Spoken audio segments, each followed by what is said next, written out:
It all started on a Tuesday. I remember the day vividly because of the rain. It wasn't a cleansing storm, but one of those dreary, relentless drizzles that seeps into your bones and refuses to leave. I was in the kitchen, humming a low tune to myself, trying to perfect a new beef stew recipe for Richard. I had spent 4 hours on it, carefully searing the meat and letting it simmer until the vegetables were tender enough to melt on your tongue. Richard's stomach had been acting up lately, stress from the merger, he said, and I had spent weeks researching gentle, nourishing foods that wouldn't aggravate his condition. I thought if I could just take care of him perfectly, if I could be the flawless wife he needed, maybe, just maybe, he would finally really see me. The front door opened. He came home early that day. He didn't have his usual leather briefcase, just a crisp manila envelope clutched in his hand. He didn't even take off his rain-soaked coat, dripping water onto the hardwood floors I had just polished. He just stood there in the doorway of the kitchen, looking at me not like a wife, but like a stranger, or worse, an employee he was about to let go. "Natalie," he said. His voice was flat, completely devoid of any emotion. He walked over and slid the envelope across the granite countertop. It stopped right next to the cutting board where I had been chopping fresh parsley. "Let's get a divorce." The knife clattered from my hand onto the counter. For a second, I couldn't breathe. It felt like the air had been physically punched out of my lungs. The smell of the savory stew suddenly made me feel nauseous. "What?" "Richard, what are you talking about?" I stammered, wiping my hands on my apron as if cleaning them would somehow clean up this mess. He sighed, a sound of pure impatience, like he was dealing with a slow child. "Sign this agreement. Our lawyer drafted it this morning. It's generous. I'll give you an extra $20 million on top of what the original prenuptial contract stipulates. But you need to sign it today." "The contract?" I whispered. "Of course. How could you forget? Our marriage wasn't a romance, Natalie. It was a business deal. 3 years. Set to expire in exactly 1 month." I felt the blood drain from my face. I had foolishly hoped he would forget about the end date. I had hoped that the life we had built, or rather, the life I had built for him, would mean something. I thought the way I managed his schedule, the way I nursed him back to health when he had the flu, the way I hosted his dull business dinners with a smile, I thought it all amounted to love. "If you don't agree now," he continued, his voice as cold as the rain outside, checking his watch, "the contract will end automatically in a month anyway. But then you won't get a dime of the extra $20 million. Think of it as a severance package. It's a good deal." A severance package. That's what I was to him. An employee being laid off. My hands were trembling so hard I had to grip the edge of the counter to keep from collapsing. I looked at this well-dressed, handsome man I had loved for 7 years, for years from afar as an intern, and 3 years as his wife, and I felt a wave of desperation, so strong it made me dizzy. I had one last card to play. It was a secret I had been holding close for a week, a little spark of joy I was waiting for the perfect moment to share. I thought maybe, just maybe, this was the miracle that could save us. "Richard," I whispered, my voice cracking. "What if I told you? I was pregnant. I admit it. I was desperate. I was trying to use the child to keep him." Richard's family was old money, obsessed with legacy and inheritance, but they didn't have many heirs. A child, his child, would change everything. For the sake of the baby, for the sake of his family's dynasty, maybe he would give up this insane idea of a divorce. He didn't even flinch. His eyes, the color of cold steel, met mine. There was no joy, no surprise. Just a dark, cynical amusement. And then he delivered the final, fatal blow. "I had a vasectomy," he said. Each word was a perfectly polished stone dropped into a silent pool. "Right after we got married. The child can't be mine." My mouth opened, but no sound came out. A vasectomy? It wasn't possible. Richard was the only man I had ever been with. I had given him everything. My youth, my loyalty, my body. If the child wasn't his, whose was it? The question hung in the air. A vile, unspoken accusation. He was calling me a cheater. He was calling me a liar. In that moment, looking at his sneering face, I realized something profound. When someone doesn't believe you, any explanation is useless. His words had built a wall between us that I could never hope to climb. "You're lying?" I gasped, tears finally spilling over. "I've never been with anyone else." He just checked his watch again. "Spare me the drama, Natalie. I have a dinner appointment. Read the papers. You have 24 hours. He turned and left, leaving me alone in the kitchen with the smell of cooling stew, the half-chopped parsley, and the divorce papers that felt like a death certificate for the life I thought I had. I sank to the floor, the cold tile sending a shock through my legs, wrapping my arms around my stomach where a tiny, innocent life was growing, a life its own father had just rejected before he even knew it existed. As I sat on the cold kitchen floor, the silence of the large, empty house amplified the ringing in my ears. My mind drifted back, trying to pinpoint where it all went wrong. But the truth was, the whole thing was a mess right from the start. My story didn't begin 3 years ago at the altar. It began much earlier, in the shadow of my sister, Valerie. In my family, Valerie was the sun, and the rest of us were just planets orbiting her brilliance. She was beautiful, charismatic, and effortlessly captured everyone's attention. I, on the other hand, was the quiet one. The one who liked dirt and plants more than galas and diamonds. I became a landscape architect because I preferred the company of trees to people. 3 years ago, the woman who was supposed to marry Richard wasn't me. It was Valerie. It was the merger of the century. My father's real estate empire and Richard's investment firm needed to unite to secure a massive market share. A marriage was the quickest way to solidify the trust. Richard, the eligible bachelor CEO, and Valerie, the socialite princess. It was perfect. But Valerie was spoiled. She craved excitement, passion, and drama, things Richard, with his calculated demeanor and workaholic tendencies, didn't provide. Days before the wedding, she vanished. She left a note saying she was chasing her true love, a bohemian painter she had met at an art gallery. She fled the country, leaving our family facing a scandal that would have tanked the stock prices of both companies. To avoid the humiliation, to keep the massive business deal afloat, my parents had looked at me. "Natalie," my mother had said, gripping my hand with a force that hurt. "You have to do this. For the family. You've always been the responsible one." They offered me up as a replacement. The substitute daughter. The spare tire. Richard's family, concerned only with appearances and the merger, agreed. As long as it was a daughter from our family, the contract held. And me? Why did I agree? Because I was a fool. I had been nursing a secret crush on Richard since I was 22, fresh out of college and interning at his firm's botanical garden project.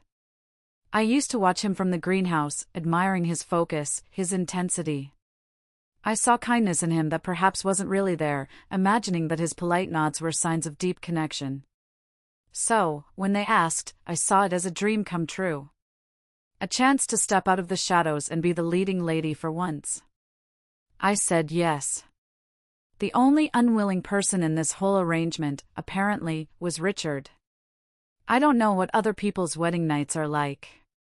I imagine champagne, laughter, intimacy. Mine was spent watching Richard toss a thick document onto the pristine white comforter of our hotel suite. "I don't mix business with pleasure," he had said, loosening his tie without even looking at me. "You are here to save your father's company. I am here to secure the merger. This is a 3-year contract. We will maintain separate bedrooms. You will manage the household and appearances. In 3 years, we reassess." He took a pillow and went to sleep in the suite study. I felt lost and pained, standing there in my expensive lace nightgown, feeling ridiculous. But I didn't give up. I thought, 3 years is a long time. I thought if I just treated him well, if I loved him enough for both of us, he would warm up to me. I thought my quiet, steady devotion could outshine Valerie's flighty brilliance. For 3 years, I was his shadow, his caretaker, his personal assistant. He had stomach issues, so I studied nutrition and became a gourmet chef of bland, soothing foods. He had migraines from staring at screens, so I learned acupressure, waiting up until 2 a.m. to massage his temples until he fell asleep. I organized his closet, bought gifts for his clients, and memorized his schedule better than his actual secretary. In hindsight, I was so naive. Who falls in love with their live-in nanny? Who respects a doormat? I was a fool. We were just torturing each other. He looked at me and saw a contractual obligation. I looked at him and saw a husband. My hand trembled as I reached for the divorce papers on the floor. The ink blurred through my tears. Irreconcilable differences. Termination of contract. I spent 7 years loving you, I whispered to the empty room. 4 years in silence, 3 years in servitude. And all it was worth to him was a severance package. The suddenness of it all still didn't make sense, though. Why now? The contract had a month left. Why the urgency? Why the sudden offer of $20 million to sign today? Richard was stingy. He wouldn't throw away money unless he was desperate to clear the decks for something else. Or someone else. As if on cue, my phone rang, shattering the silence. The screen flashed with a picture of my mother. I wiped my face, taking a deep breath to steady my voice before swiping to answer. Hello, Mom? Natalie, darling. Her voice was unusually cheerful, practically bubbling with an excitement I hadn't heard in years. Guess what? You need to come home for dinner tonight. It's a special occasion. What's happening? I asked, a knot of dread forming in my stomach. Your sister is back, she announced, oblivious to the thunderclap happening in my heart. Valerie's flight landed this afternoon. She's home. Valerie is back? I repeated, my voice hollow. My blood ran cold. Of course. It all made perfect sense now. My mom sighed dramatically into the phone, the sound crackling in my ear. Oh, I always knew that artist fellow was no good. But you know your sister, so stubborn. Turns out after they ran off to Italy, his true colors showed. He was fooling around with other women, spending all her money. Even when Valerie was sick, he didn't care. Poor thing. My heart gave a painful lurch, not of sympathy, but of recognition. My sister had been betrayed. Just like I was being betrayed right now. But unlike me, she had a safety net. She finally came to her senses and left him, my mom continued, her voice brightening again. She's been so fragile, Natalie. We need to support her. Richard is coming too, of course. I already called him. Richard knows? I asked, though I already knew the answer. Oh yes, he was the first one she called when she landed, Mom said breezily. Listen, don't bring up the past when you see her. Don't mention the wedding or the scandal. Don't upset her. She needs her family right now. The line went dead. I lowered the phone, staring at the black screen. It all clicked into place. The pieces of a puzzle I didn't even know I was solving slammed together. The sudden divorce demand. The generous cash offer. The urgency. It wasn't about the contract expiring next month. It was about Valerie. She was back.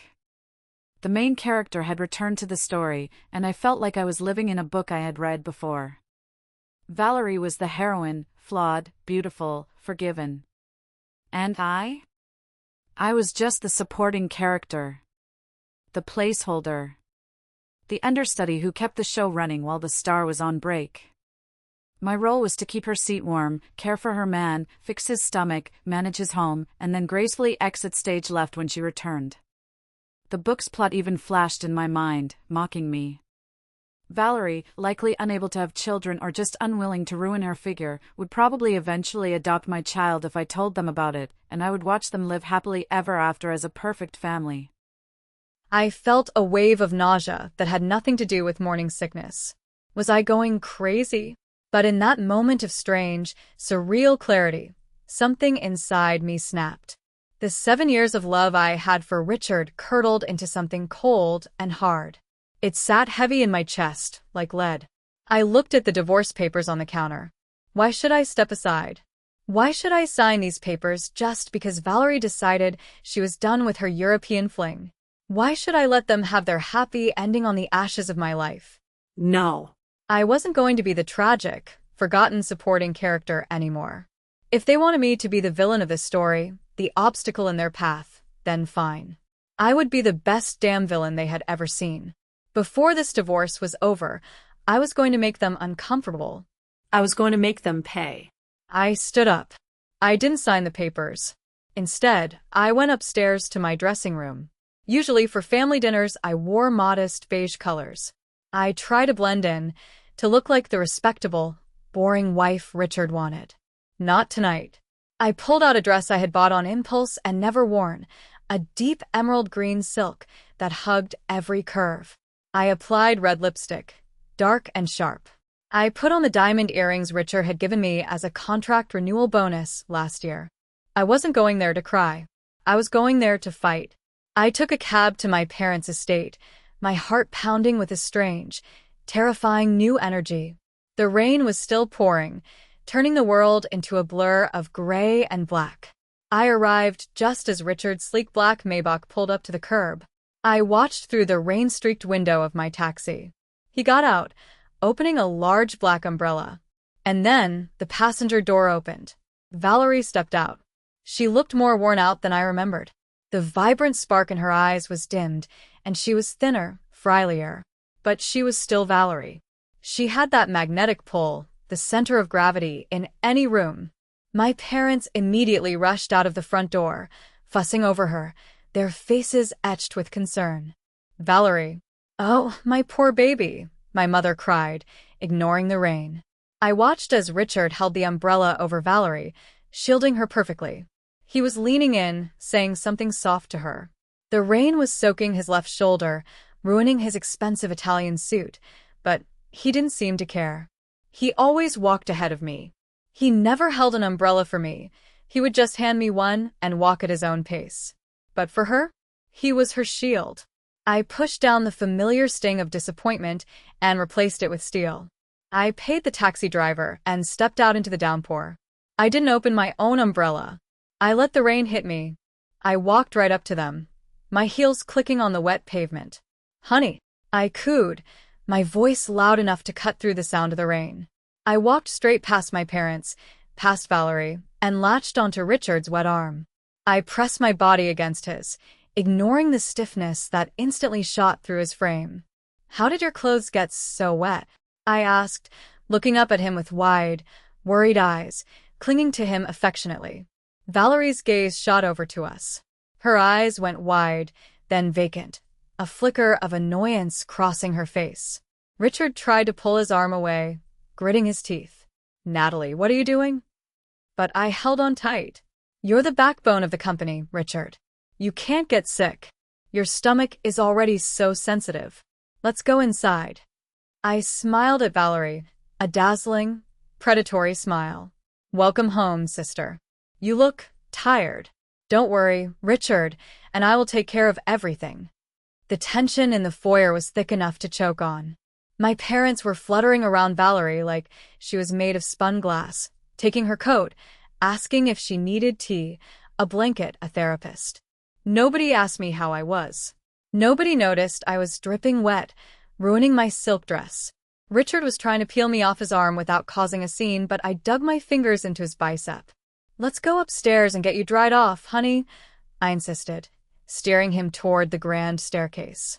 You kept some spare suits in my old room, remember? I could see the vein pulsing on his forehead, the frantic struggle in his eyes as he tried to maintain his composure. But in front of our family, he had to preserve his image as a husband. He couldn't shove me away in the hallway. He let me lead him upstairs, his body rigid with suppressed rage. The moment the door to my childhood bedroom clicked shut, he shoved me away.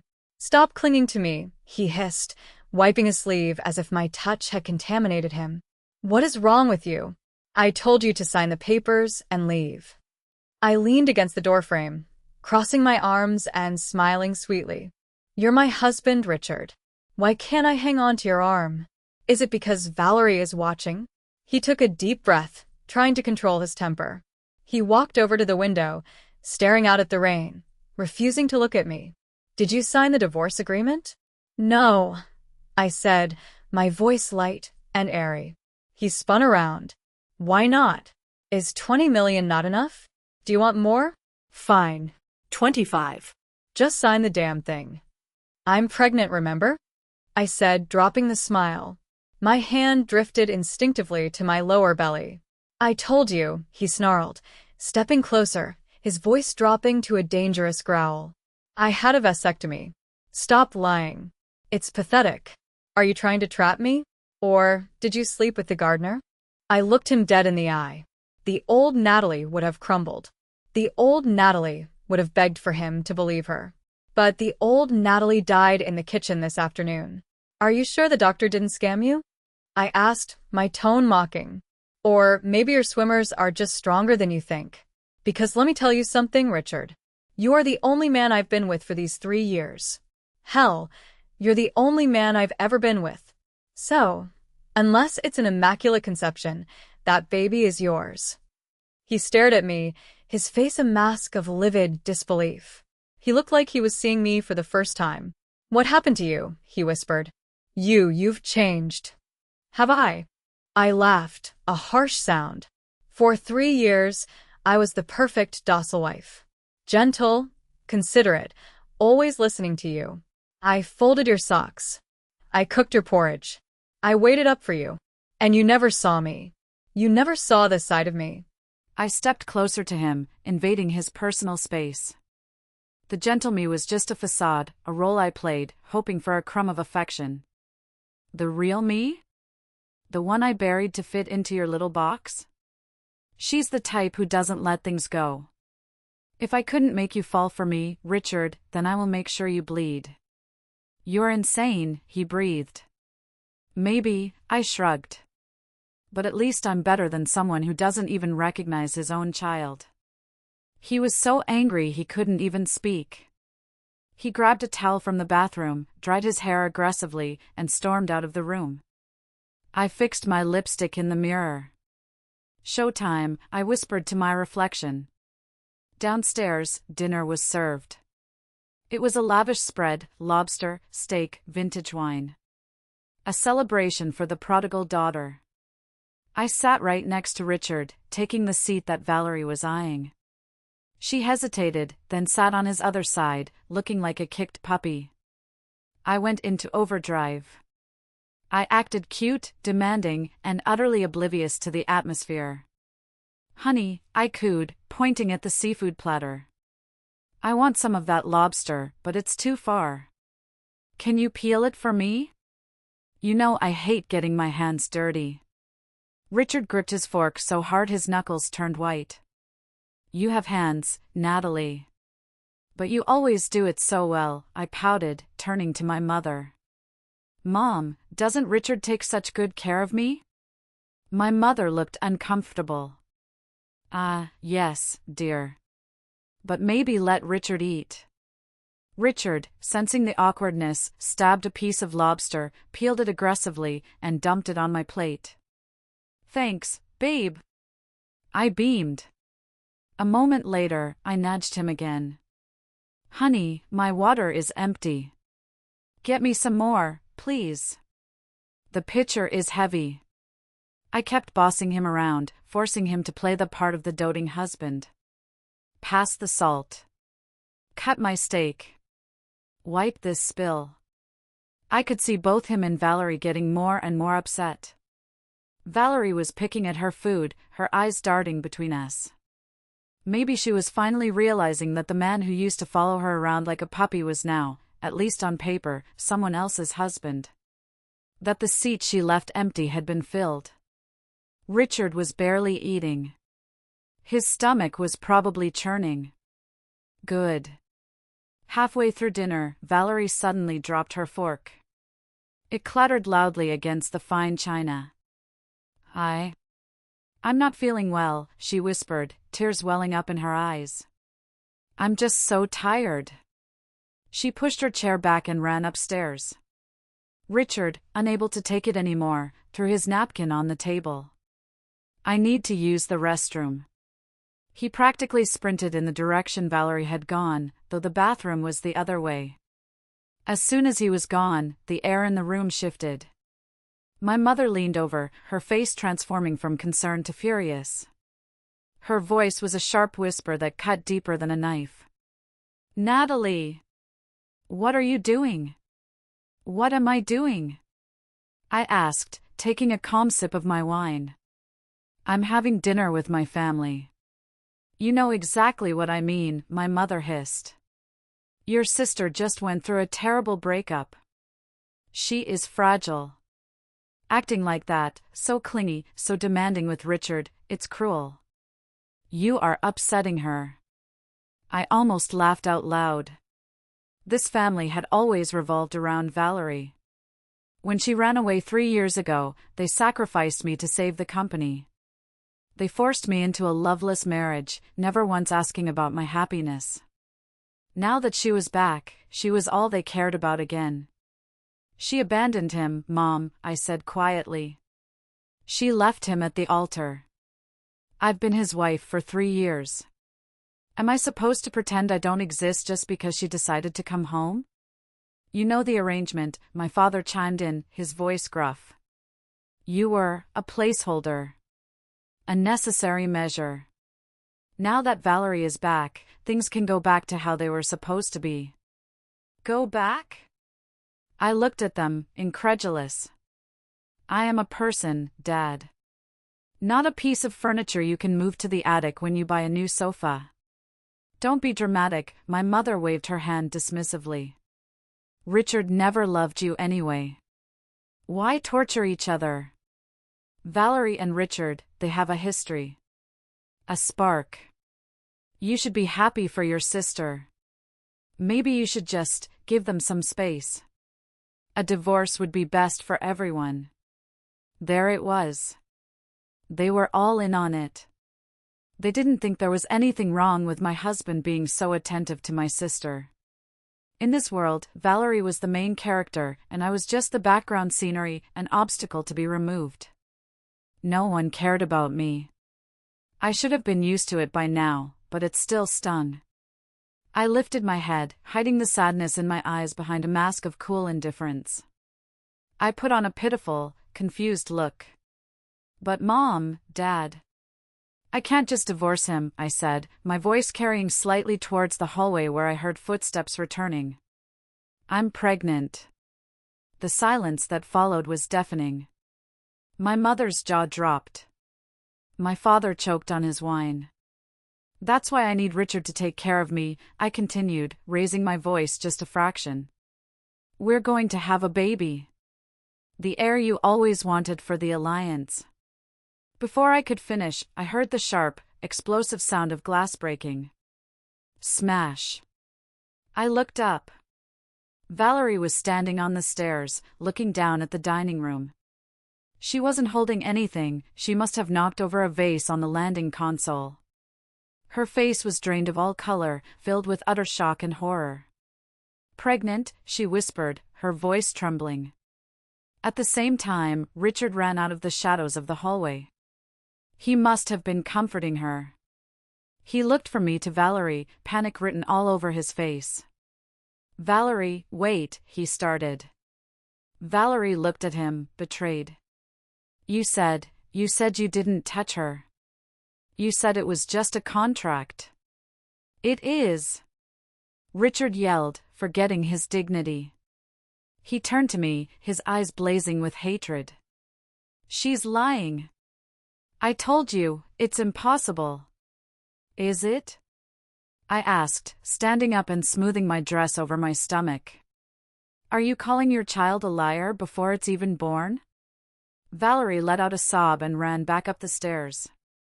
Valerie! Richard shouted.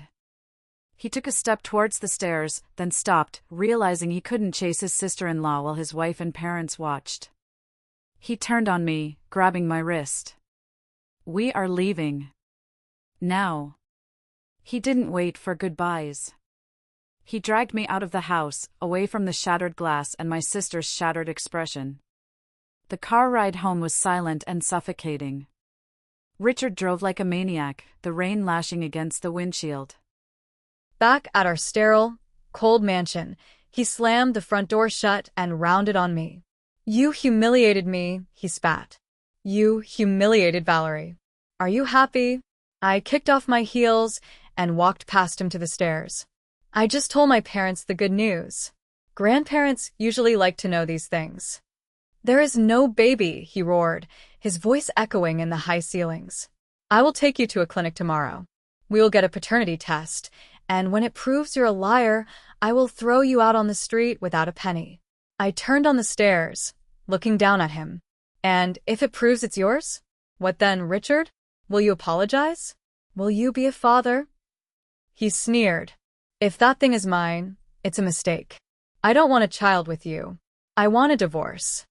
I shrugged, a strange sense of satisfaction washing over me. "We'll see." I went into the bathroom and locked the door. I looked at myself in the mirror. I looked tired, pale, but my eyes were burning with a fire I hadn't felt in years. Recalling Valerie's shock and Richard's rage, I smiled at my reflection. Maybe I did have a knack for playing the villain after all. The next day, I slept in until the sun was streaming through the windows. I woke up and checked the time. It was past 8 a.m. Panic flared in my chest for a split second. Habit is a powerful thing. Normally, I would have been up at 6 a.m. I would have ironed Richard's shirt, ensuring the crease was razor sharp. I would have prepared his specific breakfast. Oatmeal with almond milk, lukewarm, exactly how his stomach liked it, and his artisanal coffee, brewed at precisely 195 degrees. Then I remembered. I wasn't that wife anymore. I rolled over, buried my face in the soft pillow, and stretched like a cat, sleeping and felt incredible. I finally walked out of the bedroom around 8:30, wearing my most comfortable silk robe. I drifted downstairs to see Richard sitting on the sofa in the living room. He was fully dressed for work, but his tie was slightly crooked and his shirt looked wrinkled. He looked furious. He was a creature of habit, and his morning routine was sacred. He was waiting for his coffee. He was waiting for his breakfast. He looked up as I descended the stairs. "Do you know what time it is?" he snapped. "Where is my coffee? Where is my breakfast?" I walked right past him into the kitchen. "Good morning to you, too." I opened the fridge, took out some yogurt and berries for myself, and leaned against the counter to eat. "I'm asking you a question," he said, following me into the kitchen. "I have a meeting in 20 minutes. I'm hungry."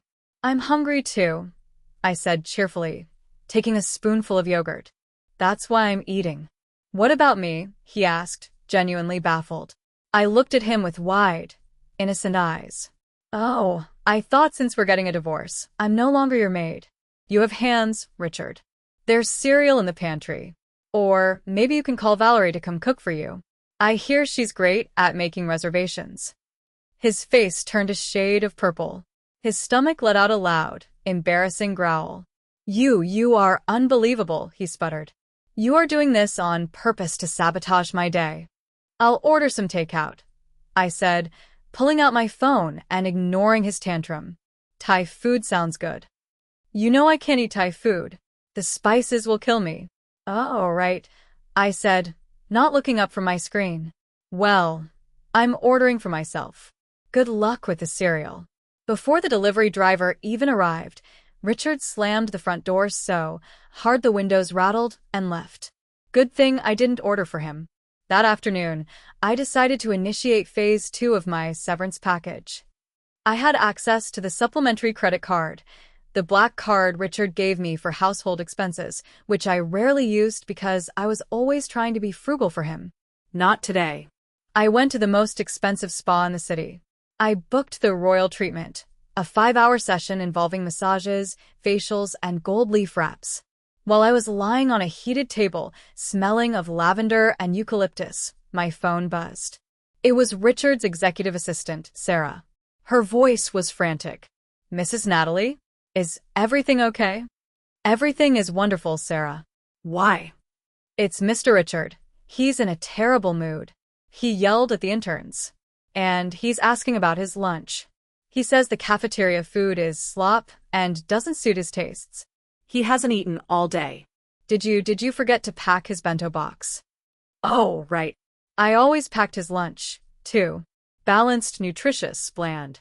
Over the years, I had spoiled him with my cooking to the point where he could barely stomach anything else. "Don't worry, Sarah," I said calmly, examining my freshly manicured nails. He's a grown man. "When he's starving, he'll eat. But I'm busy right now." Goodbye.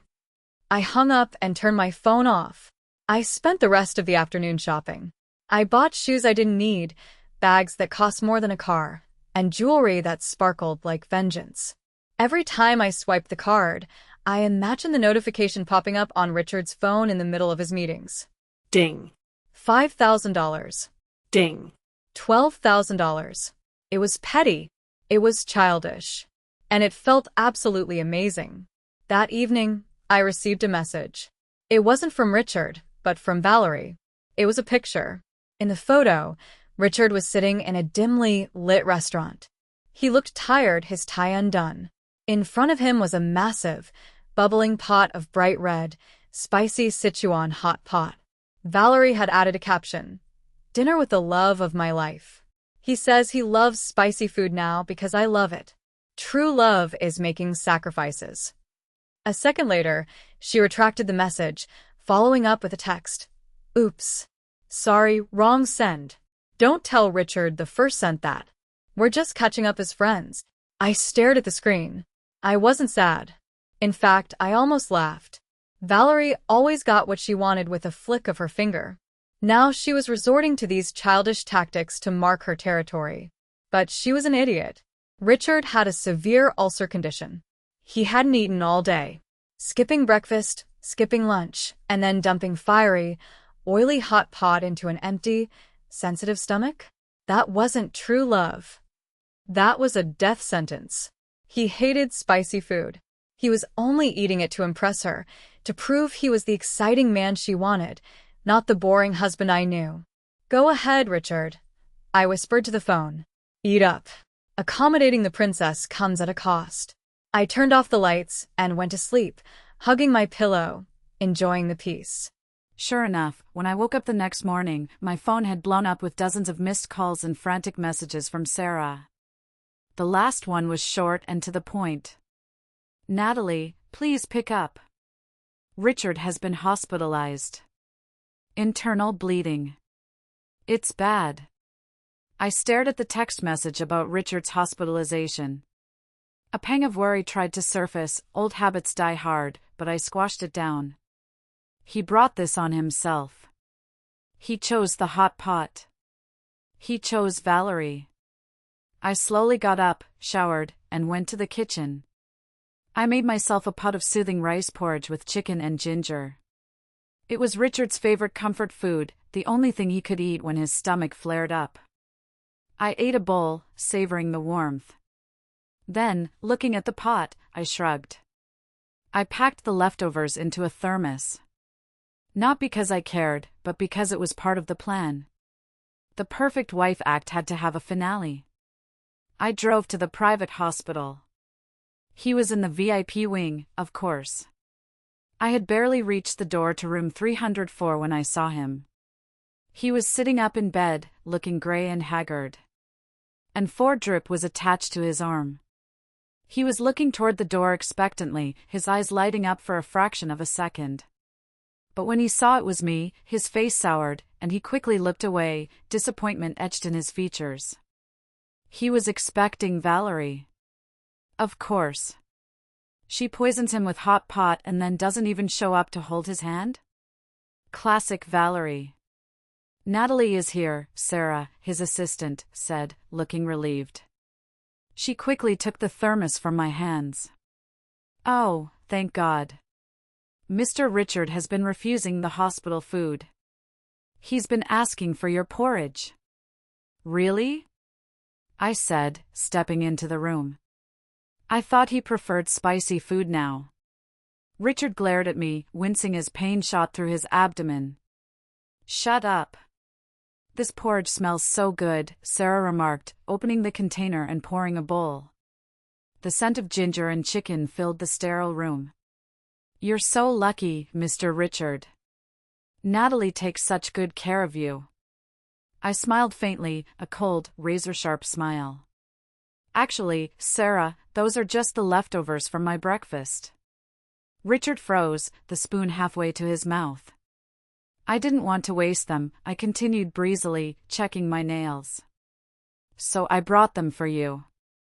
Better than the trash can, right? Sarah froze. Richard's face turned from pale to a livid shade of green. He slammed the spoon down. Get out!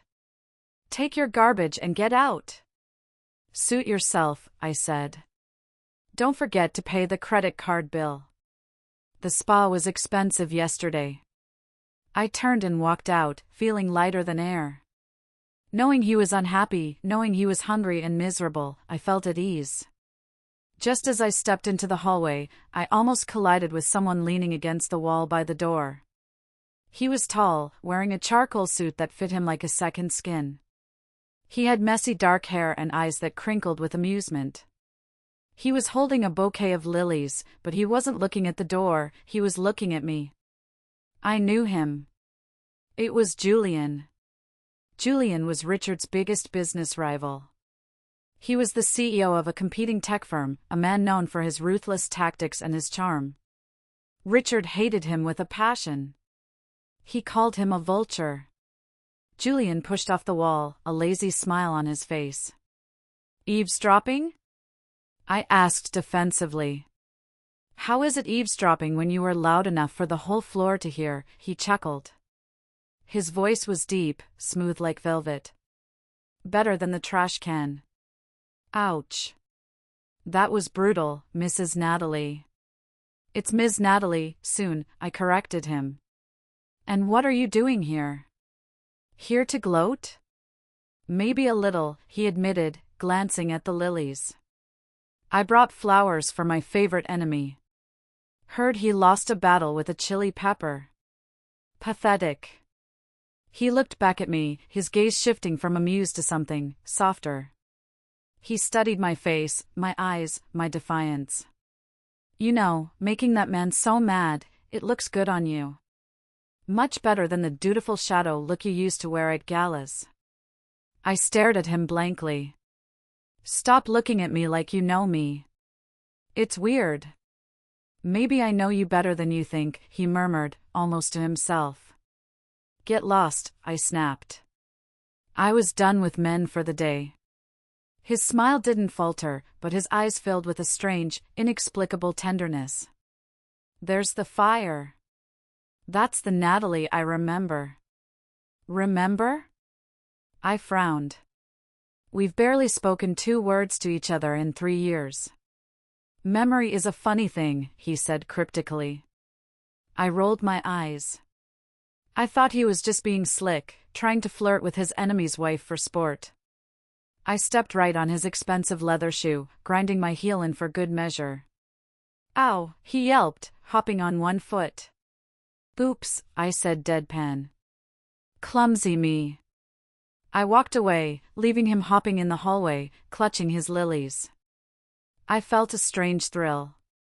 For the first time in years, a man looked at me with interest, not obligation. Even if that man was the enemy. I was definitely going to divorce Richard. But I was dragging it out, not just to annoy him and Valerie, but because of the child. I hesitated for a few days. The thought of raising a child alone felt heavy and overwhelming. Richard's words about the vasectomy haunted me. What if he was right? No, that was impossible. But the gaslighting was strong.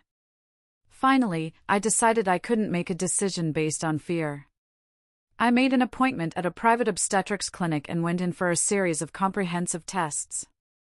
The doctor, a kind-faced woman with graying hair named Dr. Evans, looked over my ultrasound and blood work with a deep frown. The silence in the room stretched for an eternity. "Natalie," she said gently, taking off her glasses. "We need to talk about your options." My heart hammered in my chest. "Is something wrong with the baby?" "The baby is fine," she said. "But your uterus, the lining is incredibly thin. You have a condition called uterine scarring. It's likely congenital."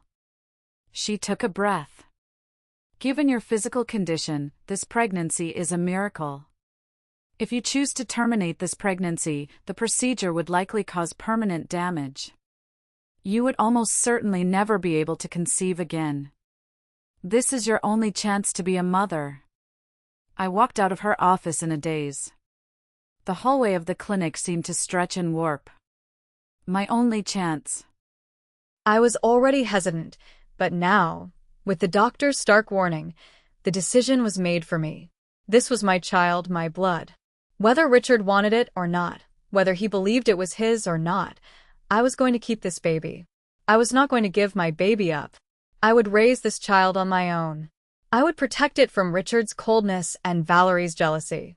I pushed open the heavy glass doors of the clinic, stepping out into the bright afternoon sun. The light blinded me for a moment. As soon as my eyes adjusted, I saw him again.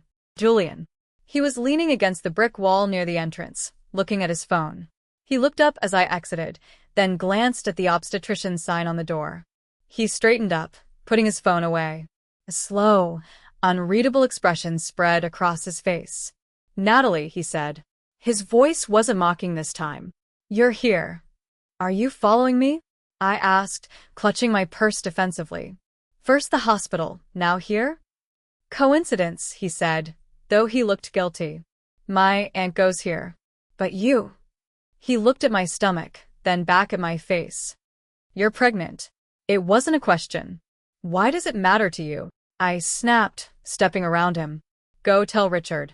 Go have a laugh about it." "I wouldn't do that," he said, sounding offended.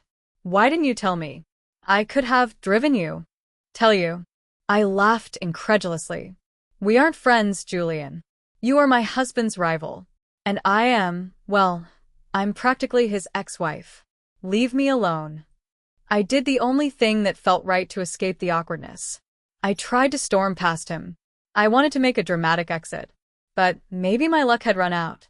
Or maybe I was just too distracted by the turmoil in my head. As I walked down the front concrete steps of the clinic, I completely missed the last step. My heel caught on the edge. I pitched forward. Time seemed to slow down. I saw the concrete pavement rushing up to meet me. My hands flew instinctively to my belly, wrapping around it to shield the tiny life inside. I squeezed my eyes shut, bracing for the impact, bracing for the pain, bracing for the loss. My baby. But the impact never came. Vaguely, I felt a rush of air, a blur of motion. A strong pair of arms slammed around me, catching me midair, inches from the ground. The grip was iron-tight, desperate. I was yanked back against a hard chest. I could hear a heart pounding, fast, erratic, terrified. "Doctor. Doctor. Come quickly." The voice roared in my ear, deafening and raw with panic. It was Julian. I opened my eyes. I was dangling in his arms, my feet dangling off the ground. He was holding me like I was the most precious, fragile thing in the world. His face was pale, his eyes wide with a terror that seemed completely disproportionate to a simple stumble. He looked like he had just watched me die. I'm okay," I stammered, shocked by his reaction. "Julian, I'm okay. I just tripped." He didn't seem to hear me. He was scanning me frantically. "Are you hurt? Does your stomach hurt? Did you hit anything?" "I'm fine," I said, trying to wiggle free. He slowly set me down, but his hands hovered around me, ready to catch me again. He took a shaky breath, running a hand through his hair. His composure was completely shattered. "You have to be careful," he breathed, his voice trembling. You have to watch where you're going. You can't just fall like that." I stared at him. Why did he care? Why did he sound so genuinely terrified? He was Richard's enemy. I was nothing to him. Just a woman he teased in hallways. Why do you care so much? I whispered. He looked at me, and for a second, the mask slipped. I saw something ancient and deep in his eyes, a sorrow and a relief that I couldn't understand.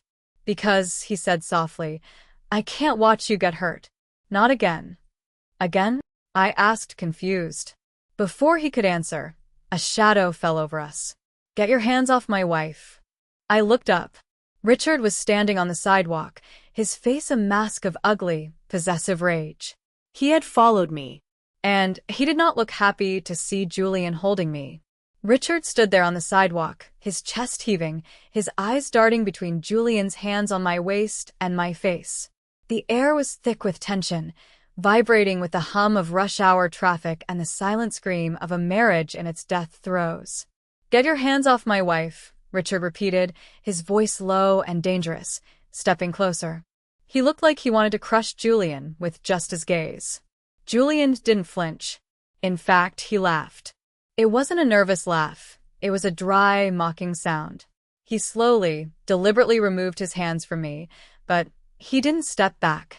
He stayed right in Richard's personal space, towering over him just slightly. Oh, so Natalie has a husband? Julian drawled, tilting his head. I thought she came for a prenatal checkup alone because her hubby was dead. Or maybe just dead inside. Get lost, Richard said through gritted teeth, his fists clenching at his sides. Is that all you can say? Are you a broken record?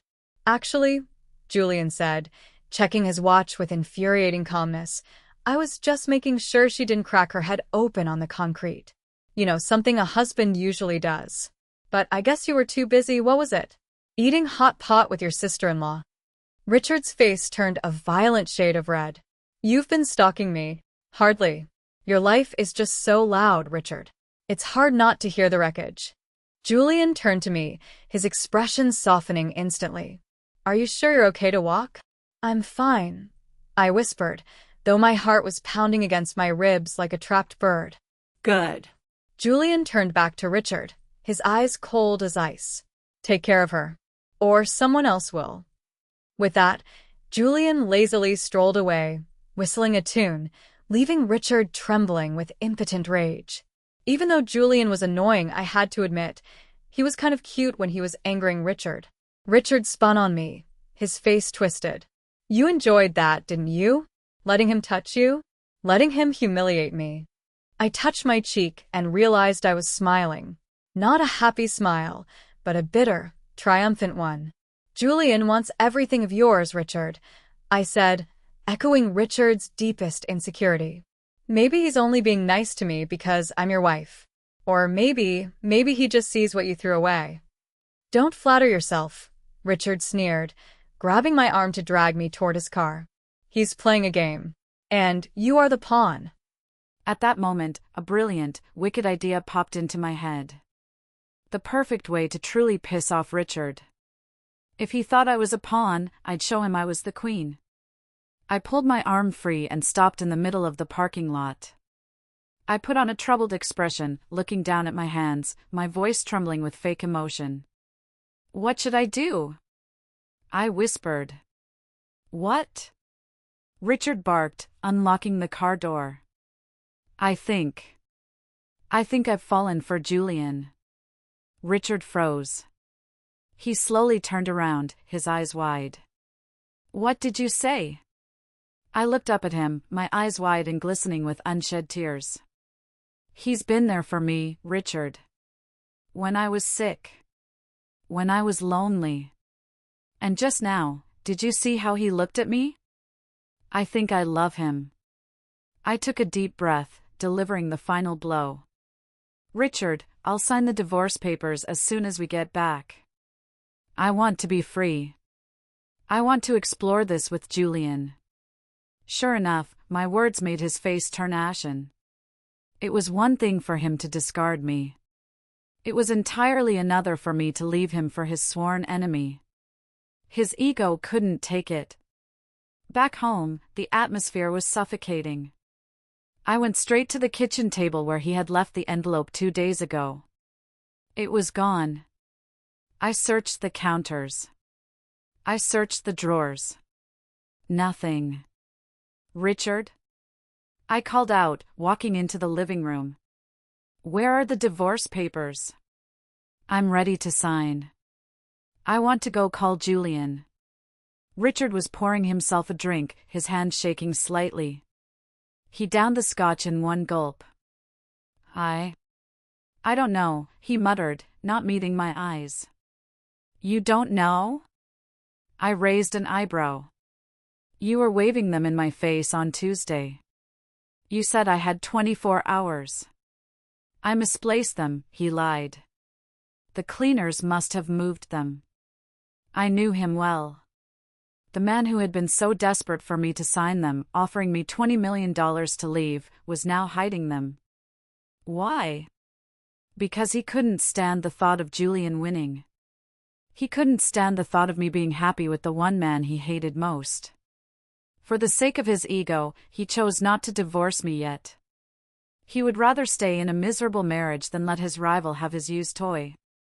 Well, find them, I said, feigning disappointment. I really want to start my new life. But deep down, I didn't mind. I knew he wouldn't hold out for long. Valerie wouldn't let him. And honestly, watching him squirm, watching him trapped between his jealousy and his mistress, was the most entertainment I'd had in years.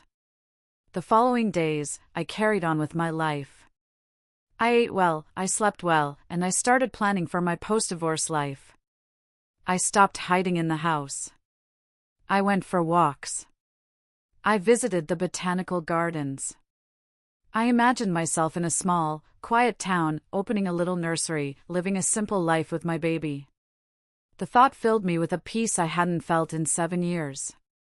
Then, I got the call. It wasn't Richard. It was my mother. Natalie, she said, her voice sharp. Come home. Now. We need to have a family meeting. I drove to my parents' estate with a sense of foreboding. The rain had cleared, but the sky was a heavy, bruised purple. When I walked into the living room, it felt like walking into a tribunal. My mom, my dad, and Valerie were all sitting there. Richard was standing by the fireplace, looking like a man facing a firing squad. They all looked very serious. As soon as she saw me, my mom rushed over and grabbed my hand, her face a mask of exaggerated sorrow. Natalie, she began, guiding me to a solitary chair in the center of the room. We need to talk. We know you haven't been happy these past few years with Richard. He treats you poorly. Like a maid. I almost wanted to laugh. So, she knew all along? I used to think she just didn't notice. I remembered when Valerie got a small bump on her arm, they rushed her to the hospital. But I once had a fever that lasted all night, and no one even checked on me. What was worse wasn't that she didn't know. It was that she knew and didn't care. We were both her daughters, but Valerie was her precious treasure, and I was just the spare part. Natalie, she continued, her voice filled with fake sympathy. Maybe you should get a divorce. For your own good. If she was suggesting a divorce, it definitely wasn't for my sake. She must have other motives. I glanced at Valerie. She was wearing a white dress, looking angelic and fragile, clutching a handkerchief. Yeah, Natalie, Valerie chimed in, her voice smooth as silk. Richard never liked you anyway. Why torture each other? It's painful to watch. I looked straight at her. He likes you though, doesn't he? So, you mean we get divorced, and you marry him? Is that the plan? Valerie didn't respond, but her silence was a clear admission. She dabbed at her dry eyes. I looked at my mom and dad. They clearly had the same idea. They wanted to restore the original order. The perfect couple, Richard and Valerie. I felt no surprise, no disappointment. Just a cold, hard finality. The last thread connecting me to this toxic family snapped. I rubbed my belly, staring Richard down.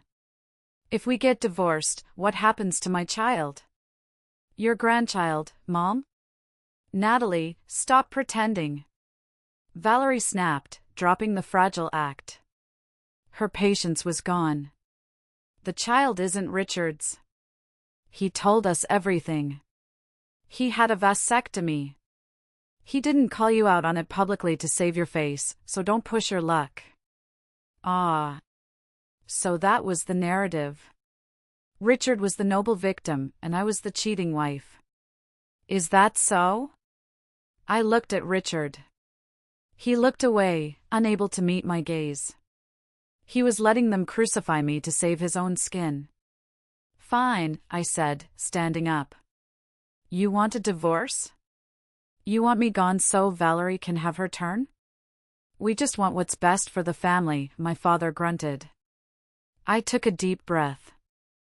$5 million. The room went silent. What? Valerie asked, blinking. Give me $5 million in cash, transferred to my account today, and I will sign the papers immediately. No alimony. No court battles. I disappear. $5 million? My mother gasped. Natalie, don't be greedy. The prenuptial. The prenuptial is void if I prove Richard committed adultery, I lied smoothly. And I have plenty of proof. The umbrella in the rain? The hot pot dinner?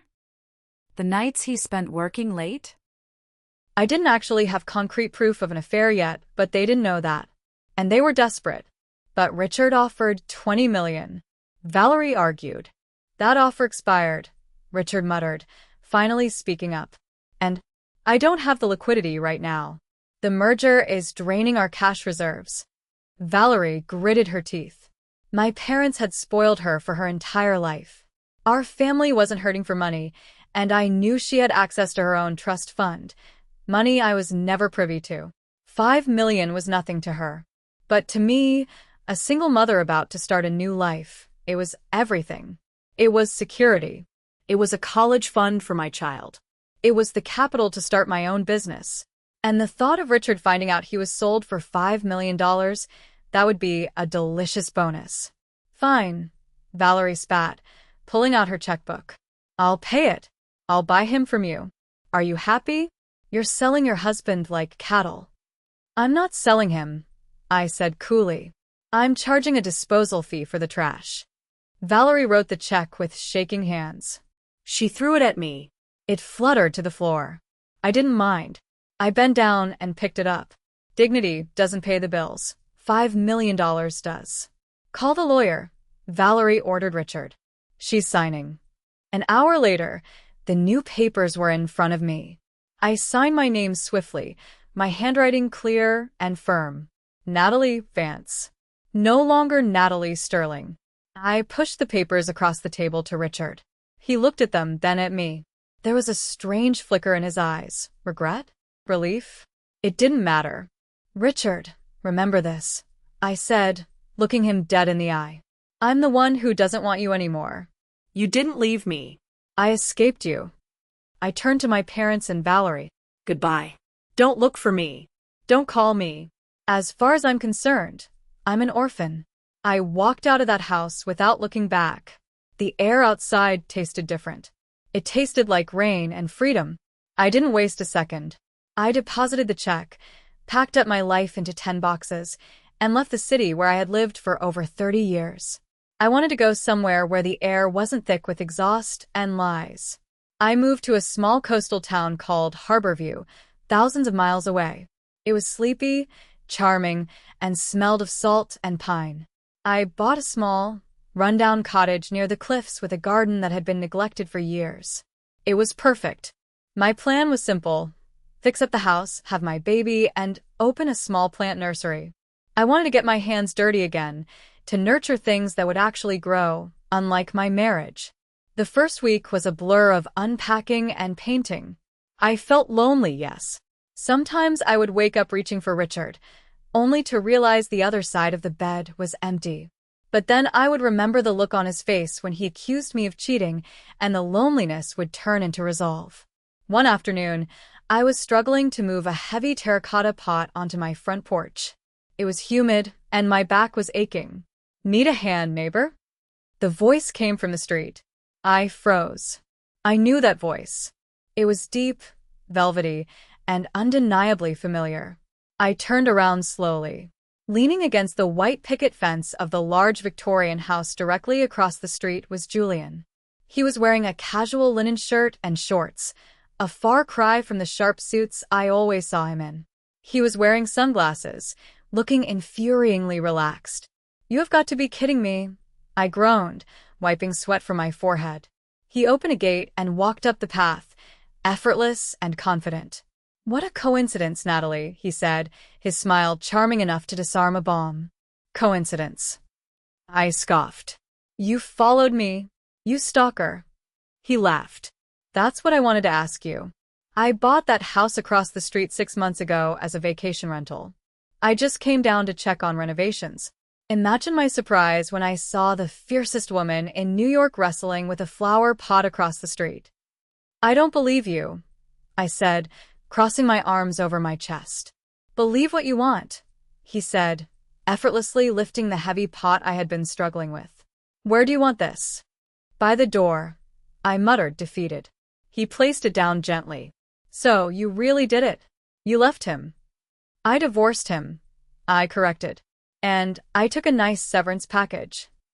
"Good for you," he said, looking at me with genuine admiration. "He didn't deserve you." "And what are you doing here, Julian? Really?" He took off his sunglasses.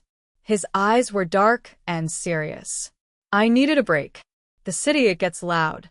And maybe, just maybe, I was hoping to run into someone interesting." "I'm not interesting," I said, turning to go inside. "I'm a pregnant divorcee trying to plant hydrangeas." "That," he grinned, "is the most interesting thing I've heard all year." I slammed the door in his face, but I couldn't help the small smile that tugged at my lips. The house was move-in ready, but my life was still a mess. I sat on my new sofa and my phone rang. I picked it up, saw it was Richard's number, and felt a surge of anger. I hung up immediately. Wrong number. I blocked him. Soon after, another unfamiliar number called. "Natalie? I'm a friend of Richard's. He got drunk. He's at a bar downtown. He's asking for you. Can you come pick him up?" I remembered the old days.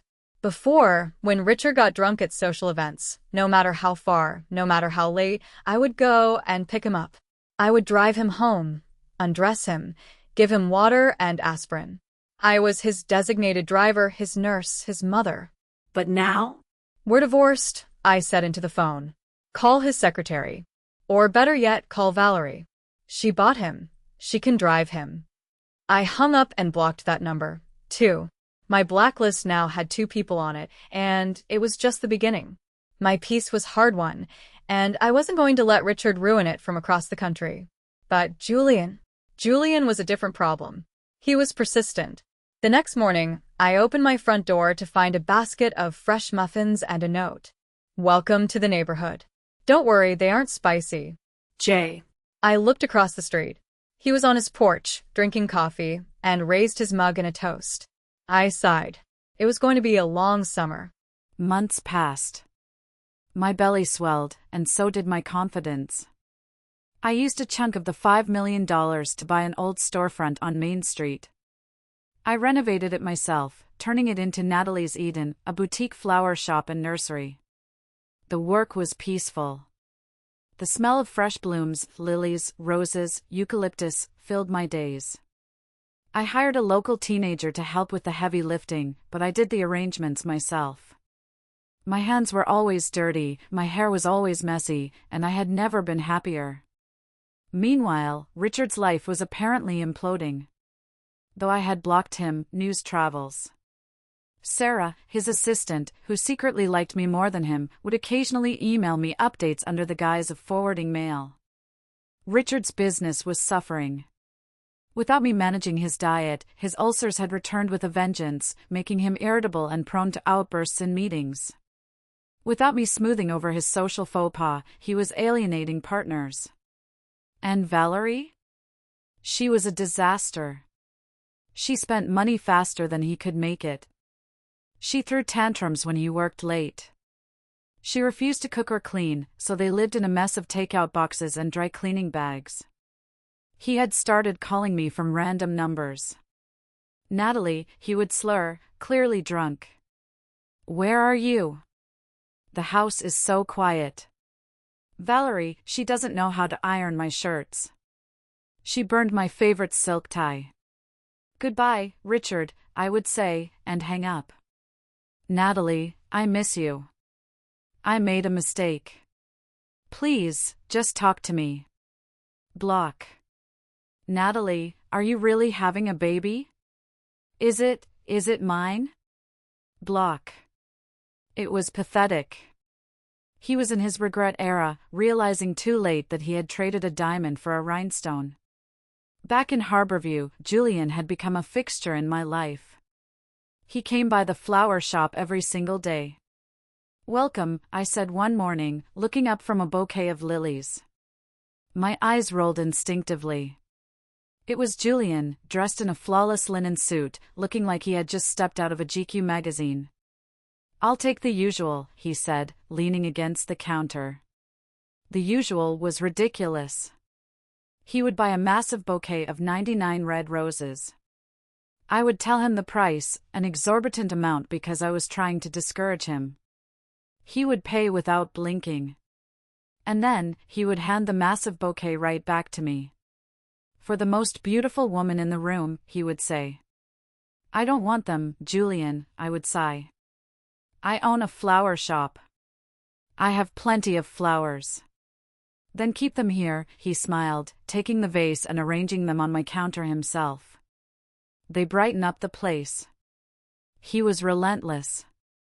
But he wasn't pushy in a bad way. He was helpful. When the sink in the back broke, he fixed it before I could call a plumber. When I had a craving for pickles at midnight, I found a jar on my doorstep the next morning. He never asked for anything in return. He just existed in my orbit, steady and warm. At first, I refused his advances. I was damaged goods. I was pregnant with another man's child. I was done with love. Then, I just got numb to it. He could do whatever he wanted. But slowly, the numbness started to melt. One afternoon, I was out back, helping the delivery driver unload a fresh shipment of ceramic pots. Natalie, watch out, the driver shouted. I looked up. A car, a tourist speeding down the quiet street, looking at their phone, swerved out of control. It was hopping the curb, coming straight at me. In that instant, my mind went completely blank. I was frozen, clutching a pot of hydrangeas. Time seemed to slow down. I saw the terrified face of the teenage driver. I saw the chrome bumper. I couldn't move. My pregnant body was too heavy, too slow. Just as the car was about to hit me, a blur of white linen slammed into me. Someone shoved me hard to the side. I fell to the grass, scraping my hands, rolling to protect my stomach. The world was a confusing blur of motion, screeching tires, and a sickening thud. It took me a moment to realize what had happened. I sat up, gasping for air. My baby, my baby. I touched my stomach. It was fine. I was fine. Then I looked at the street. Julian was lying on the pavement a few feet away. He was always such a neat freak. But now, his sunglasses were shattered. His hair was a mess. And his leg was bent at an unnatural angle. He wasn't moving. Julian! I screamed, the sound tearing from my throat. I crawled over to him, ignoring the scrapes on my knees. Julian, get up! Please, get up! He groaned, his eyes fluttering open. He looked at me, his face pale and beaded with sweat. He tried to smirk, but it came out as a grimace. I'm not as clumsy as you, he rasped. I'm a black belt in Taekwondo. A little car can't hurt me. You idiot. I was crying now, tears streaming down my face. Why did you do that? He tried to sit up, but his face twisted in pain and he collapsed back. Okay, he gasped. I think my leg is broken. Maybe the car won this round. I quickly called an ambulance, my hands shaking so hard I dropped the phone twice. While we waited, I held his hand. He squeezed it back, surprisingly strong. Hey, he whispered, reaching up to wipe a tear from my cheek. Your face looks terrible. Are you hurt? I'm fine, I sobbed. Stop worrying about me. Look at your leg. It's just a scratch, he lied. Hey, don't cry. I'm really okay. Look, I can even jump. He actually tried to lift his leg. If you move, I'll cry even harder. I shouted, holding him down. Stay still. He immediately stopped moving, looking at me with those intense, dark eyes. Okay. I'll stay. I'm not going anywhere, Natalie. In that moment of chaos and terror, listening to the siren approaching in the distance, I realized something terrifying. I wasn't just grateful. I was in love with him. The ambulance ride was a blur of sirens and flashing lights. I refused to let go of Julian's hand, even when the paramedics tried to strap him down. He kept cracking jokes, trying to make me smile, even though his face was gray with pain. At least I get to ride in a vehicle with you without you blocking my number, he wheezed. Shut up, Julian, I sniffled, wiping my eyes. At the hospital, the doctor confirmed his leg was broken, a clean fracture of the tibia. It wasn't life-threatening, but it required surgery and a long recovery. I stayed with him through the surgery, pacing the waiting room floor until I wore a path in the linoleum. When he finally woke up in recovery, groggy from anesthesia, the first thing he said was, "Did you save the flowers?" I laughed, a wet, choke sound. You are impossible.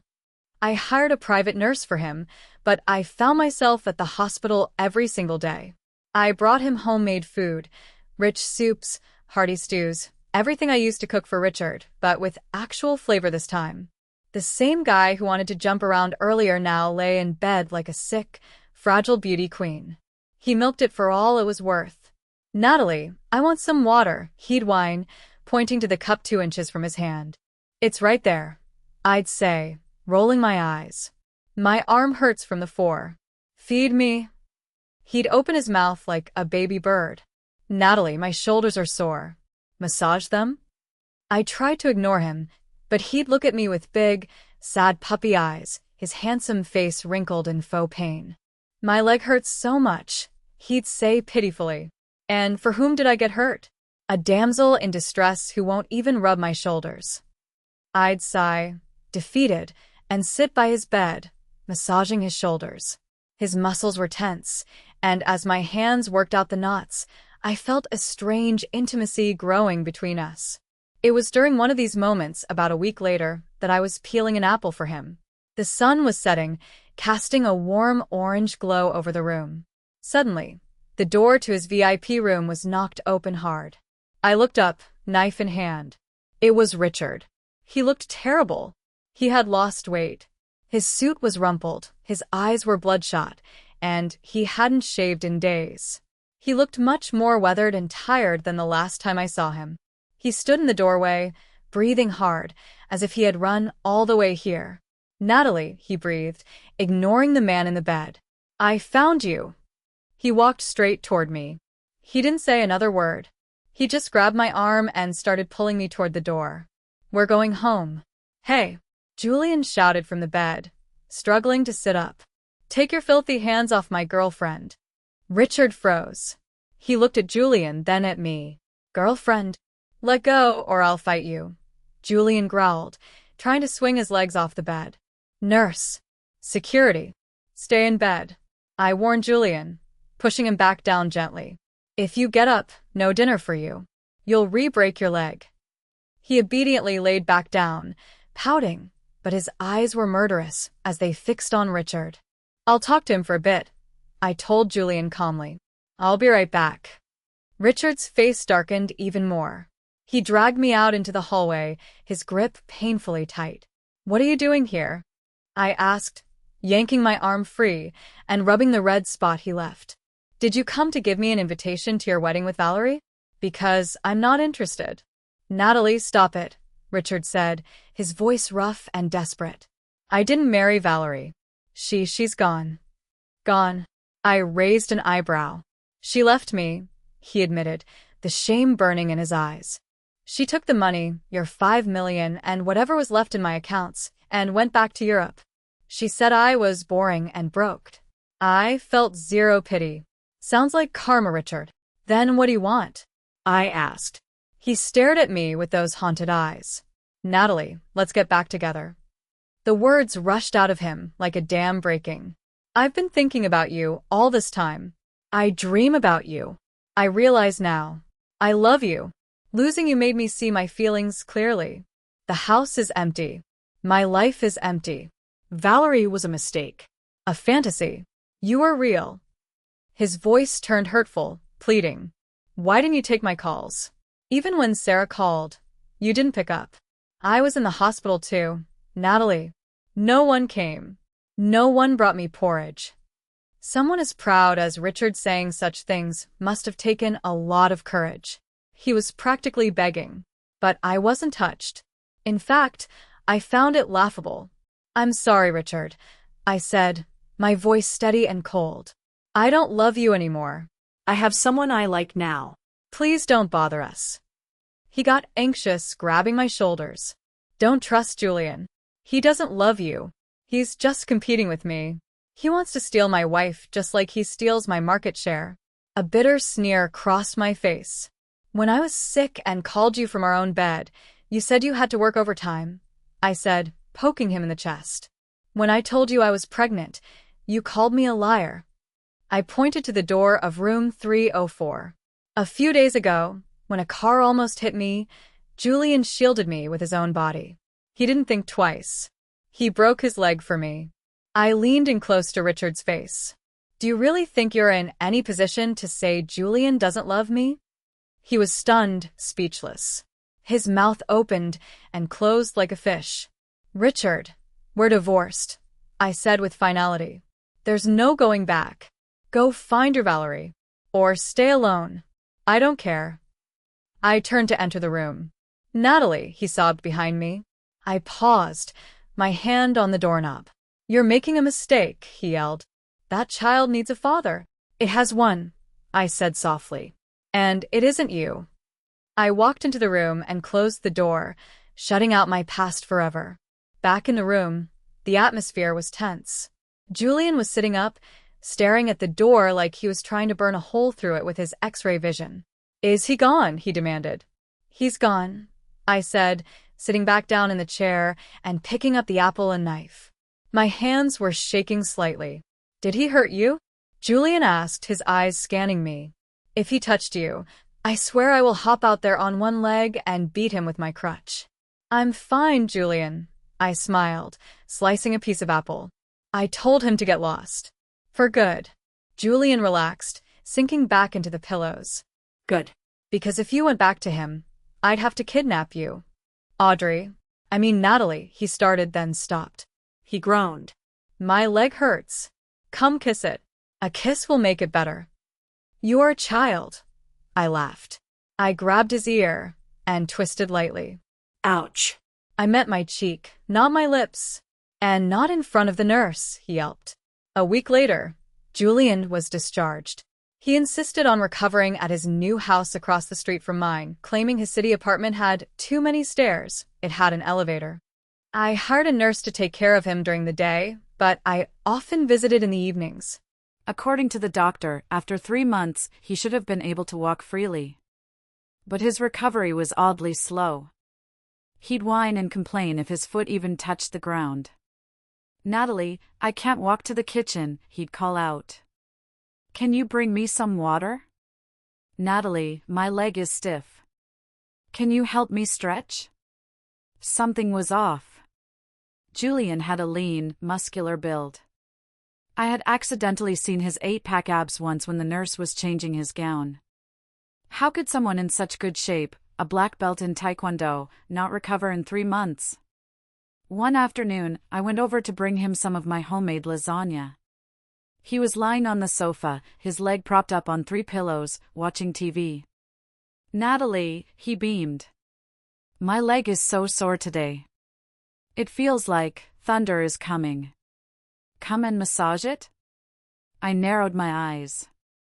I set the lasagna down on the table. "Really?" I asked. "Still sore?" "Agony," he nodded solemnly.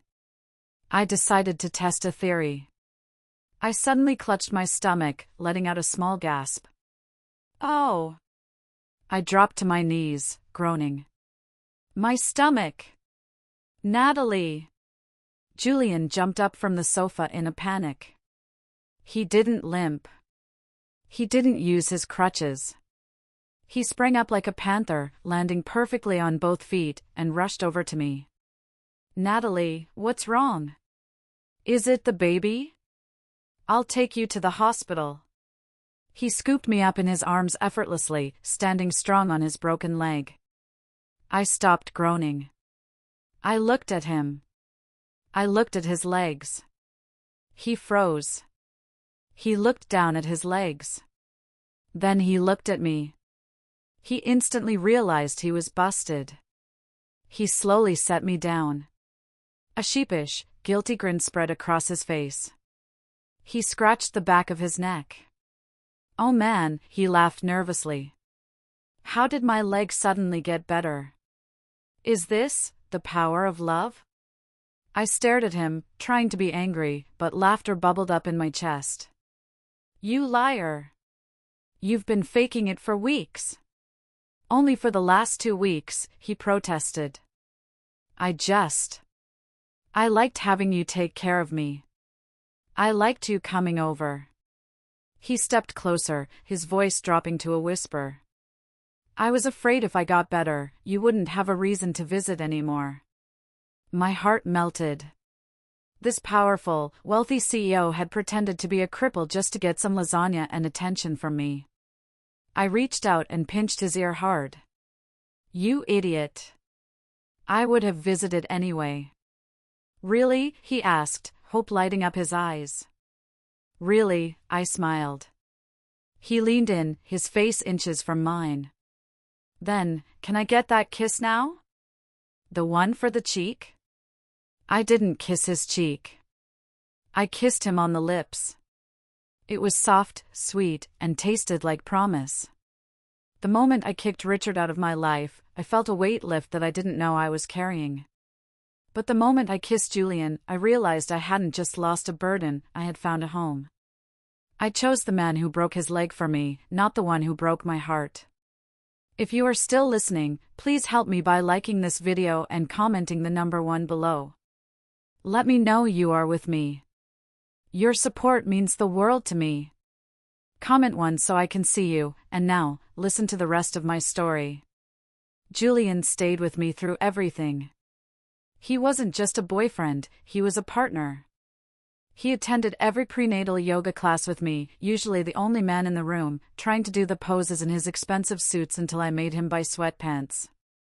He read every baby book I bought, highlighting the important parts about sleep training and diaper rash.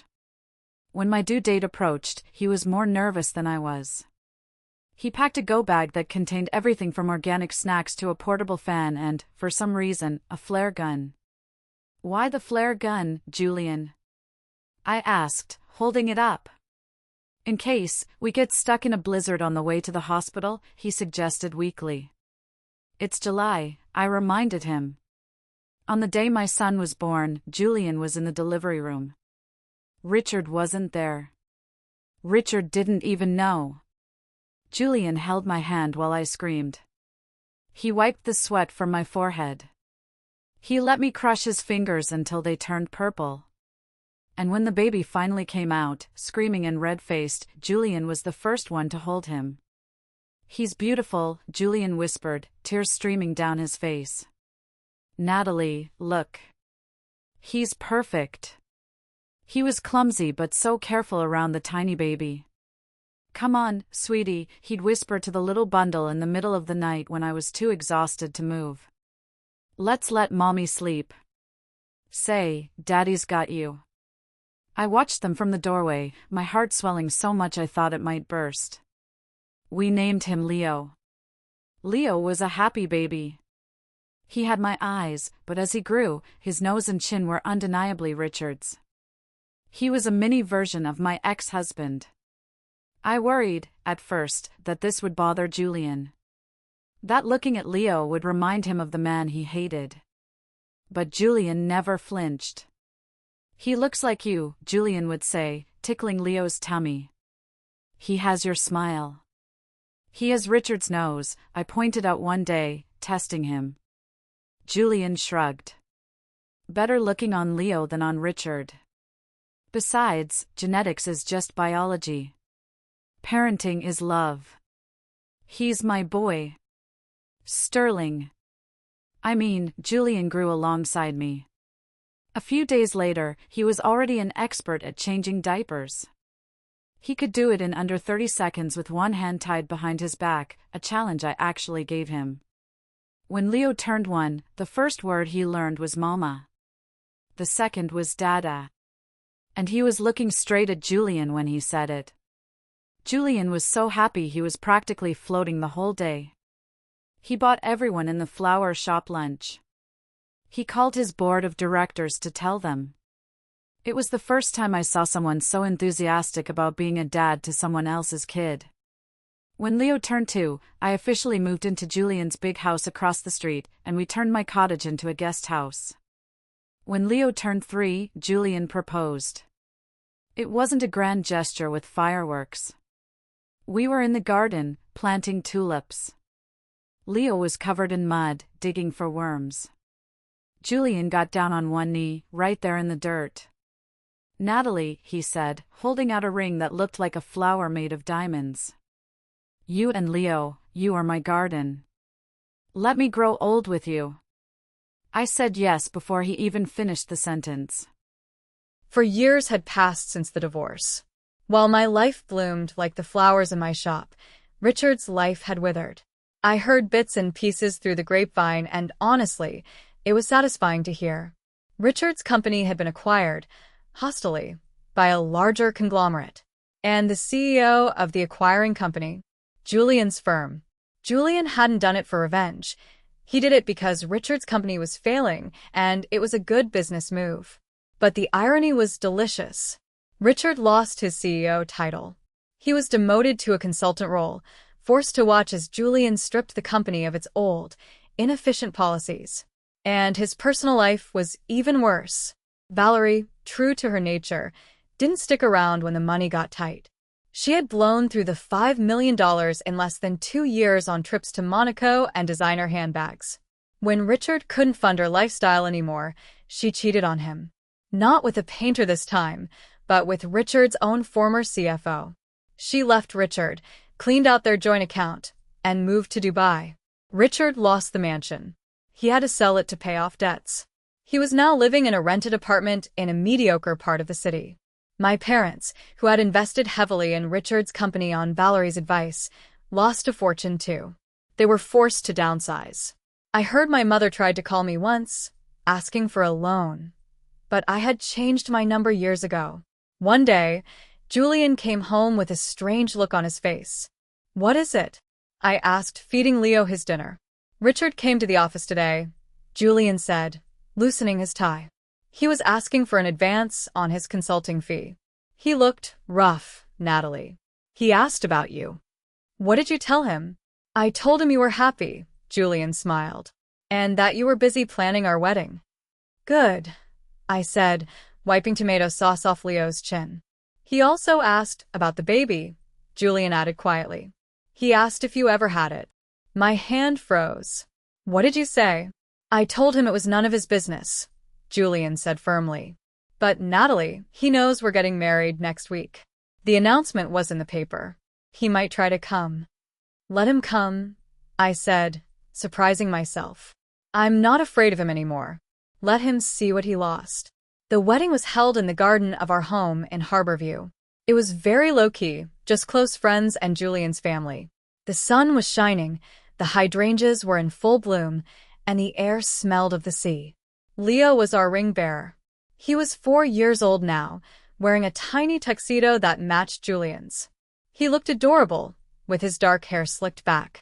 I walked down the aisle, not to a traditional march, but to an acoustic version of Here Comes the Sun. When I saw Julian waiting for me, tears in his eyes, I knew I was the luckiest woman alive. We exchanged vows. Julian put the ring on my finger, and as I turned my head to face the guests, I vaguely saw a familiar figure standing in the back of the crowd, half hidden by a large oak tree. It was Richard. He was wearing a suit that looked a few years old and slightly ill-fitting. He looked older, grayer. He was watching us with an expression of profound sadness and longing.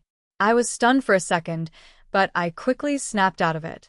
I looked back at Julian, my husband, and smiled happily. I wasn't going to let a ghost from the past ruin my future. After the ceremony, the guests moved to the reception area for champagne and cake. Leo was running around with the other kids, giggling. As we walked out of the makeshift chapel area, I saw 2 figures in the corner of the garden near the gate. One big and one small. My heart clenched. I nervously walked over, Julian right beside me. It was Richard. He was crouching down, talking to Leo. Richard was handing a piece of candy, a lollipop, to my chubby little son. Here you go, little guy, Richard was saying, his voice trembling slightly. He was staring at Leo's face with an intensity that was heartbreaking. He must have seen it. The nose, the chin, the shape of the eyes. Leo was clearly a mini version of Richard. There was no denying it. The DNA test Richard had refused 4 years ago was staring him right in the face. Richard's hand was shaking as he held out the candy. What's your name? Leo looked at the candy, then at Richard. He didn't take it. With a clear, childish voice, Leo said, Mommy and Daddy Julian said not to take things from strangers. Richard stiffened as if he had been slapped. His face went pale, then red. The rejection from his own flesh and blood, the boy calling another man daddy, hit him harder than any divorce paper could. I walked up, placing a protective hand on Leo's shoulder. Leo, go play with Daddy for a bit. I looked at Julian. He gave me a reassuring nod and held out his hand to Leo. Come on, buddy, Julian said. Let's go get some cake. Leo cheered and ran to Julian, grabbing his hand. Cake. Cake. They walked away, leaving me alone with Richard. Natalie, Richard said, his voice rough. He stood up, looking at the retreating figure of the boy. That kid, is he? It doesn't matter anymore, Richard, I said softly but firmly. He looks just like me, Richard whispered, tears pooling in his eyes. My God. He's mine. You weren't lying. I never lied to you, I said. You chose not to believe me. You chose to believe a vasectomy over your wife. You chose Valerie over your family. I can fix this. Richard stepped forward, a desperate light in his eyes. I have rights. I'm his father. I can sue for custody. We can. Don't. I cut him off, my voice cold steel. You have no rights. You signed them away when you abandoned us. Julian is his father. Julian changed his diapers. Julian taught him to walk. Julian sat up with him when he had a fever.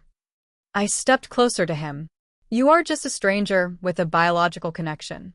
And if you try to come near him, if you try to disrupt his life, I will use every penny of the $5 million you gave me to bury you in court.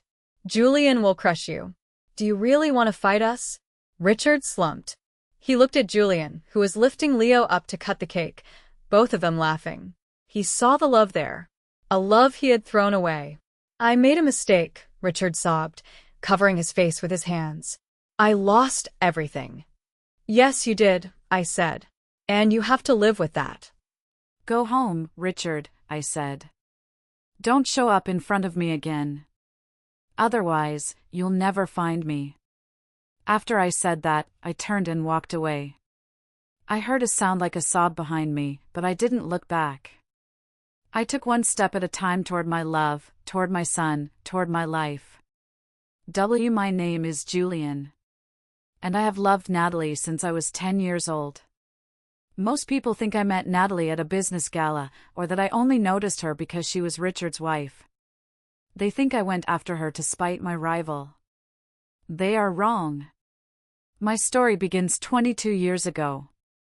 I was a scholarship kid at a prestigious private school. I was poor, skinny, and wore hand-me-down uniforms. The rich kids bullied me relentlessly. One day, they pushed me into a mud puddle and ruined my lunch. I was sitting behind the gymnasium, crying, trying to wipe the mud off my only pair of trousers. Then, a girl appeared. She was small, with messy hair and knees stained with grass. She wasn't the prettiest girl in class, that was her sister, Valerie, who was always surrounded by admirers. This girl was quiet. Invisible. She didn't say a word. She just sat down next to me. She handed me half of her sandwich. And then, she reached into her pocket and pulled out a crushed dandelion.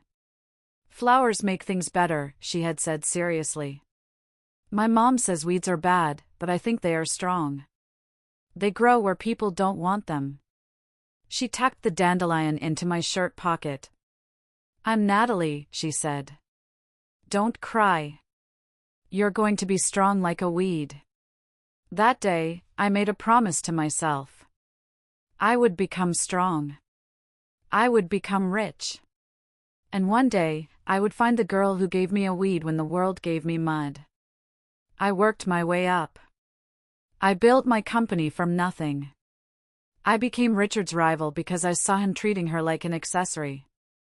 I saw him ignore her at parties. I saw the sadness in her eyes.